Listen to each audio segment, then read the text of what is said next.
आपको बता दें कि बल्लभगढ़ की अनाज मंडी में किसान अपनी धान की फसल लेकर पहुंचे, लेकिन उन्हें खरीद न होने से मायूसी का सामना करना पड़ रहा है। किसानों का कहना है कि दरअसल 1509 धान की जो खरीद प्राइवेट आड़ती कर रहे हैं और लेकिन परमल धान की जो खरीद सरकारी एजेंसियों द्वारा नहीं की जा रही है, जिससे किसान परेशान है।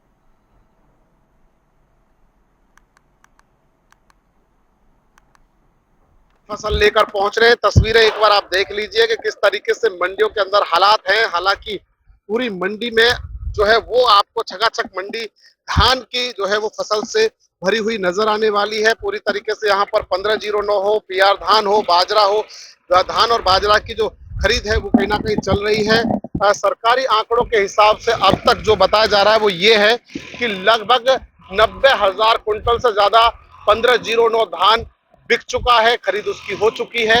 और इसके अलावा अगर बात की जाए पीआर धान की, तो उसका भी आंकड़ा 60,000 क्विंटल जो है वो कहीं ना कहीं अधिकारी इस बात की पुष्टि कर रहे हैं कि 60,000 कुंटल जो है वो कहीं ना कहीं पीआर धान जो है वो खरीदा जा चुका है, जो कि एजेंसियों की तरफ से। हालांकि बाजरे की खरीद की बात की जाए तो लगभग 5,000 कुंटल की जो है वो आंकड़े अभी तक सामने आए। लगातार किसान अपनी फसल लेकर पहुंच रहे हैं, और परंतु जब यहाँ पर मंडियों में हम लोग पहुंचे हैं और हमने जब किसानों से बात की है तो किसानों का कहना है कि पीआर धान की खरीद को लेकर बड़ी समस्या आ रही है और उसकी खरीद ना होने के चलते किसानों को परेशानी हो रही है। ये पीआर धान है जिनकी ढेरियां पड़ी हुई है और ये बिक नहीं रहा और इसी वजह से किसान परेशान है। एक बार एक किसान है जो पीआर धान लेकर पहुंचे, उनसे पूछ लेते हैं। सर, शुभ नाम? महेंद्र कुमार। महेंद्र जी, क्या लेकर पहुंचे और कितना लेकर पहुंचे? पीआर धान लेके आया हूँ मैं, तो 2 किलो का। 2 किलो का लगभग कितना होगा? अच्छा, तो फैला क्यों रखा है? मतलब नमी है? थोड़ी नमी बता रहे हैं अच्छा, गवर्नमेंट अपने हिसाब से, लेकिन नमी होने के बावजूद भी हमने कि हमारा जो है आप धान खरीदो, जो नमी का कटौती है वो कर लो, लेकिन कभी अभी नहीं खरीदा जाएगा सोमवार मंगल से पहले। वजह कुछ नहीं बताते हैं। अच्छा, हाँ जी, यानी कि पीआर धान की खरीद नहीं हो रही है? एक या 2 दिन हुई थी, 10 दिन में, अब 2 दिन से फिर बंद है। फिर बंद है? हाँ जी। कितनी परेशानी आ रही है, क्योंकि मौसम का भी कुछ नहीं पता। बादल हो रहे हैं जी, कुछ नहीं पता। पहले भी हम लाए थे, पहले 3 दिन भीगा पूरा हमारा। 1500 बिका, फिर 1500 बिका है?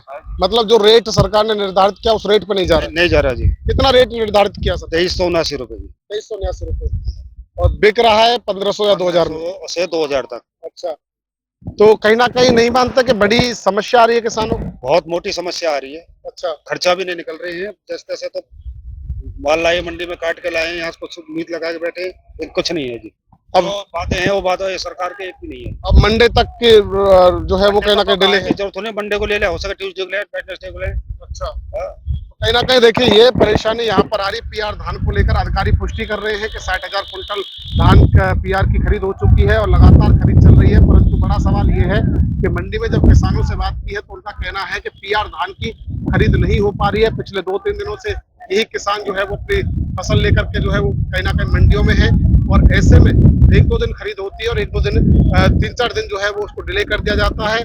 आलम यह है कि एजेंसियां जो है वो खरीद नहीं कर पा रही है, जो मिलर्स है वो नहीं आ पा रहे हैं, और इसी की वजह से जो है वो पीआर जो धान है उसकी खरीद में बड़ी समस्या आ रही है। ऐसे में सरकार को देखना चाहिए, सुनिश्चित करना चाहिए, और जो मिलर्स है उनको यहाँ पर सुनिश्चित करे ताकि जो पीआर धान है 1509 की तरह उनकी भी खरीद हो, और उनको जो सरकार ने रेट निर्धारित किया है वो रेट पर उनका धान जो है वो कहीं ना कहीं बिक सके, जिससे किसानों को एक राहत जो है वो मंडियों में मिले। फरीदाबाद से जनता टीवी के लिए मुकेश राजपूत।